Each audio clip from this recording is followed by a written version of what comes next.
Our Sighet. The Our Sighet initiative started out with journeys that took hours and days to visit the grave sites of our ancestors in the city of Sighet. Sometimes these journeys ended in disappointment. The community's offices were closed. It was impossible to find the location of the grave sites. The non-Jewish guard wasn't there, and we couldn't find our way through the forest growing in the cemetery. Another tombstone would disappear every time.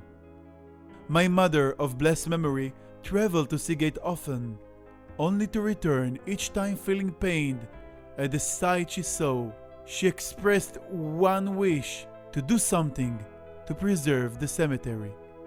This wish was our motivation to found the website sighet.org. And in its wake, we have launched several initiatives to restore the Sighet cemetery and make it accessible. In this video, we will show what the Sighet cemetery once looked like and what we hope to restore. On the 23rd of Adar, the German army entered the city of Sighet and began its preparation to destroy the city. The Jewish ghetto was created, and approximately 13,000 of the city's Jews were crowded into it. After 2 extremely difficult months in the ghetto, on the 23rd of Iyar, 5704, the cruel deportations to Auschwitz began. The Chevra Kadisha was active until the 15th of Nisan, and those who perished or were killed in the ghetto and during the deportation were buried in unmarked graves in the cemetery.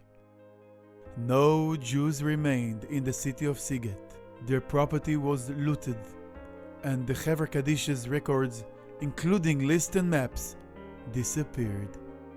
Only about 1,200 people survived the Holocaust, and some of them returned to the city. The survivors brought back pieces of Jewish soap with them and buried them under a monument that they erected in the center of the cemetery.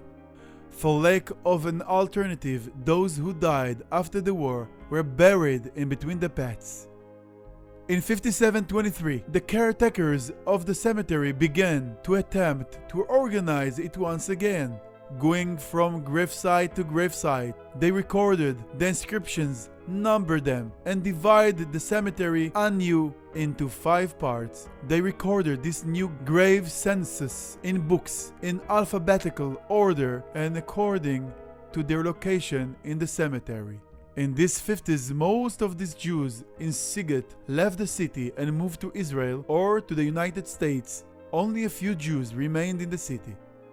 The cemetery became increasingly overgrown as hundreds of walnut trees and various other trees grow wildly in the cemetery. The tombstone, made of stone and cement, disintegrated over time, and thousands of tombstones collapsed and disappeared under the thick carpet of grass that grew atop them. What we have done to behalf of our ancestors' tombs: we established a website, Our Sighet. Various initiatives followed, including memorial conventions in the city and the cemetery preservation and restoration project. Every tombstone that excited when the list was complete in 5723 has been recorded on the website along with its location and the photo of the tombstone when available. To create a map of the cemetery, aerial photos of the cemetery were taken. The map is displayed on the website. This is what the cemetery looks like from the air.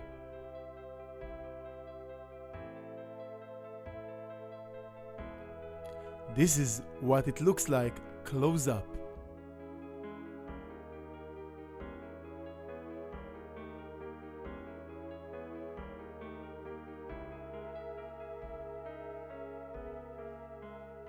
In the summer of 5775, the first delegation of 10 volunteers arrived in Sighet to begin to rehabilitate the cemetery.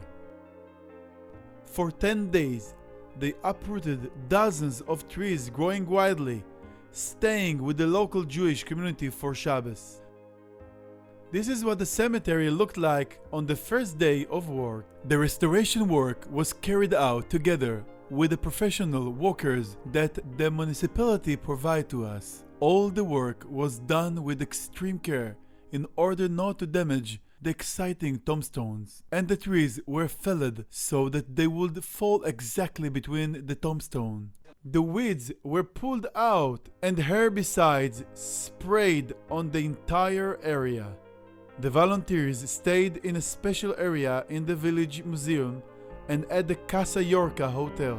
In a few days from now, this summer, after the 9th of Av, the second delegation will travel back to Sighet. This delegation will include 15 volunteers, 13 of whom will be working in the cemetery and 2 who will be in charge of the logistics and organizing food. We will again be staying in a special area that has been prepared especially for our use, and on Shabbat, the entire local community has been invited to join us for Kiddush and Seudah Shlishit. We will conclude by thanking all of those who have assisted, contributed, and donated to make this possible. If we are not there today, they will not be there tomorrow. Our Sighet.